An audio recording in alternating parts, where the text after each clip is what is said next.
नमस्कारः, सुप्रभातम, नमो नमः। आज की संस्कृत कक्षा में कर्तव्यनिष्ठ पर आचार्य कुलविंदर के द्वारा हम उपसर्ग, प्रत्यय और प्रकरण के बारे में जानेंगे।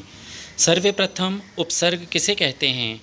तो वे शब्द जो किसी धातु या संज्ञा आदि शब्दों से पूर्व जुड़कर उनके अर्थ में परिवर्तन कर देते हैं। जैसे गच्छति जाता है, आगच्छति आता है। इसमें आ उपसर्ग लगने से अर्थ बदल गया है। संस्कृत भाषा में 22 उपसर्ग माने गए हैं। प्रा, प्रा, अप, सम, अनु, अव, निस, निर, दुस, दुर, वी, आ, नी, अधि, अपि, अति, सु, उत, अभि, प्रति, परि, उप।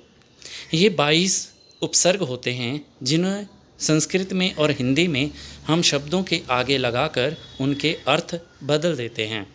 संक्षेप में इन उपसर्गों के उदाहरण निम्नलिखित हैं। जैसे प्र उपसर्ग से बनने वाले शब्दों में प्रगति, प्रकृति, प्रबल, प्रभाव, प्राचार्य आदि। प्रा उपसर्ग से बनने वाले शब्दों में पराजय, प्राधीन, पराक्रम, प्राभव, प्रागत आदि शब्द बनते हैं। अप उपसर्ग से बनने वाले शब्द अपहरण, अपकार, अपमान, अपव्यय आदि शब्द बनते हैं। सम उपसर्ग से बनने वाले शब्दों में समृद्धि, संगति, संस्कार, संतोष, सम्मुख आदि शब्द हैं। अनु शब्द से बनने वाले उपसर्गों से युक्त शब्द हैं अनुकूल, अनुसरति, अनुचरति, अनुरथम आदि। अव उपसर्ग से बनने वाले शब्द अवतार, अवनति, अवगुण, अवतरण आदि। निस और निर दो शब्दों से बनने वाले जो शब्द हैं वो निस्तेज, निस्संदेह, निर्बल और निरोग आदि शब्द बनते हैं। दुस और दुर शब्दों का भी हम एक साथ उपयोग करते हैं। दुस्साध्य, दुष्परिणाम, दुरात्मन, दुराचार, दुर्गुण, दुर्बल आदि। वी उपसर्ग से बनने वाले शब्दों में विचित्र, विजय, विशेष, विज्ञान, विदेश आदि। आ उपसर्ग से बनने वाले शब्दों में आगमन, आजन्म, आमरण, आजीवन आदि। नी उपसर्ग से बनने वाले शब्दों में जैसे निधन, निवृत्त, निधान, नियम, निवारण आदि। अधि उपसर्ग से मिलने वाले शब्द अधिकार, अधिपत्ति, अधिकरण, अधिवास, अधिष्ठाता आदि। अपि और अति शब्द के योग से बनने वाले शब्दों में जैसे अपिधान, अपिहित, अतिरिक्त, अत्याधिकम, अतिदीन आदि। सुपसर्ग से बनने वाले शब्दों में सुकुमारः, सुपुत्रः, सुगमः, सुयोगः, सुपात्रः, सुशीलः आदि शब्द बनते हैं। उद उपसर्ग से बनने वाले शब्द जैसे उद्घाटन, उद्भव, उत्थानम, उद्गम, उद्धार आदि। अभि उपसर्ग से बनने वाले शब्दों में अभिमान, अभिज्ञ, अभिनय आदि। प्रति उपसर्ग से बनने वाले शब्द प्रतिवादी, प्रत्येकम, प्रतिवर्षम, प्रतिज्ञा। परि उपसर्ग से मिलने वाला शब्द जो है परित्याग, परीक्षा, परिपूर्ण, परिवर्तनम, परिचालकः आदि। उप उपसर्ग से मिलने वाले शब्द जो हैं उपवनम, उपकथा, उपनदी, उपयोग, उपगृहम आदि शब्द बनते हैं। जैसे उपसर्गों का हम वाक्यों में प्रयोग करते हैं तो वाक्य में आ उपसर्ग से बनने वाला शब्द जैसे बाला आगच्छति, तो आ प्लस गम धातु के योग से आगच्छति शब्द बनता है। सुपसर्ग से शब्द हम बनाते हैं सुयोग्यः अयं बालकः। सु प्लस योग्य मिल करके शब्द सुयोग्यः बना। जैसे क्रोधात मोह संभवति, संभवति शब्द में सम प्लस भू के योग से बनता है संभवति। अत्र एकम वन उपवनम अस्ति, उप प्लस वनम तो उपवनम। रामा दिल्ली नगरे निवसति, नी और वस के योग से निवसति शब्द बनता है। आगे हम प्रत्यय जो प्रकरण हैं इनके बारे में पढ़ने जा रहे हैं। उपसर्ग होते हैं जो शब्द के आगे लगते हैं, उपसर्ग वे हैं जो शब्द के आगे लगते हैं और प्रत्यय वे हैं जो शब्द के पीछे लगते हैं। जैसे कत्वा, तुमन, क्षत्रिय प्रत्यय। सुबंत तथा तिगंत के अतिरिक्त संस्कृत में कृत तथा तद्धित प्रत्यय होते हैं। कृत प्रत्यय धातुओं से तथा तद्धित संज्ञा शब्दों से होते हैं। कत्वा प्रत्यय लेप प्रत्यय आदि भी संस्कृत में प्रयुक्त होते हैं। जब दो क्रियाएं आगे पीछे हों और उनका कर्ता एक ही हो तो एक वाक्य में पहली क्रिया के साथ कत्वा प्रत्यय लगाया जाता है। उदाहरण में सा विद्यालयं गच्छति पश्चात सः पठति, सः भोजनं करोति पश्चात सः जलं पिबति, सा पठति पश्चात सा विद्वान् भवति, सा वृक्षम आरोहति पश्चात सः फलानि खादति। ऊपर दिए गए वाक्यों में कत्वा का प्रयोग करके एक वाक्य बनाओ। उत्तर जैसे सा विद्यालयं गत्वा पठति, सा भोजनं कृत्वा जलं पिबति, सा पठित्वा विद्वान् भवति, सा वृक्षम आरुह्य फलानि खादति। यहाँ गत्वा, कृत्वा तथा पठित्वा में क्रमशः गम, क्री तथा पठ धातु से कत्वा प्रत्यय का प्रयोग हुआ है। ध्यान रहे कत्वा को त्वा शेष रह जाता है। चौथे उदाहरण में आरूह में ल्यप य का प्रयोग हुआ है। यदि धातु से पूर्व कोई उपसर्ग हो तो कत्वा के स्थान पर ल्यप हो जाता है। निम्नलिखित धातुओं से कत्वा प्रत्यय लगाकर वाक्य बनाओ। दृश्य, वच, लिख, दा आदि। उत्तर में पहले निम्न वाक्यों को पढ़ें। सा वृक्षम पश्यति पश्चात सह तम आरोहति। दूसरे में सा वार्ता वक्ति पश्चात सह गच्छति। तीसरे में सा वस्त्रम यच्छति पश्चात सह प्रसन्नः भवति।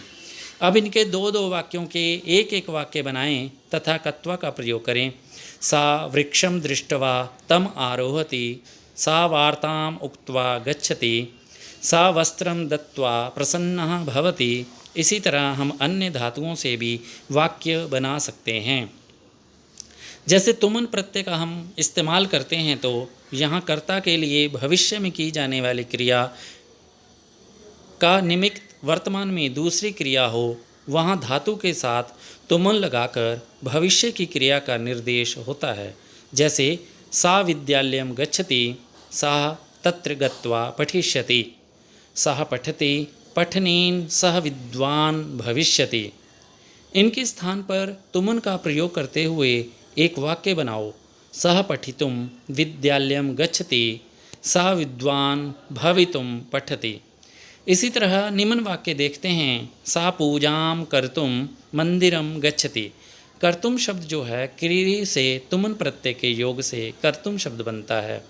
सा पुस्तकं क्रेतुम आपणं गच्छति।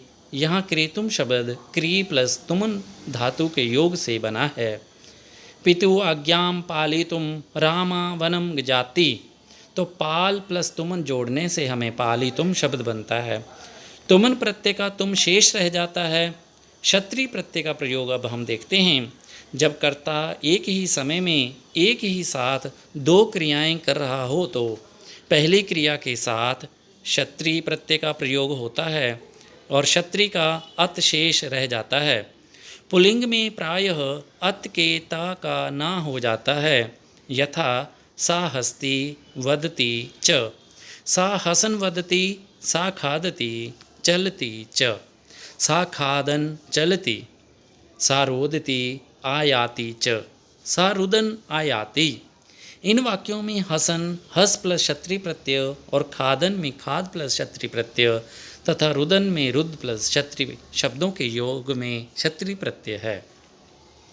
चौथे की ओर आते हैं। हम कत और कत्वतु प्रत्यय के प्रयोग पे कुछ शब्दों को देखते हैं।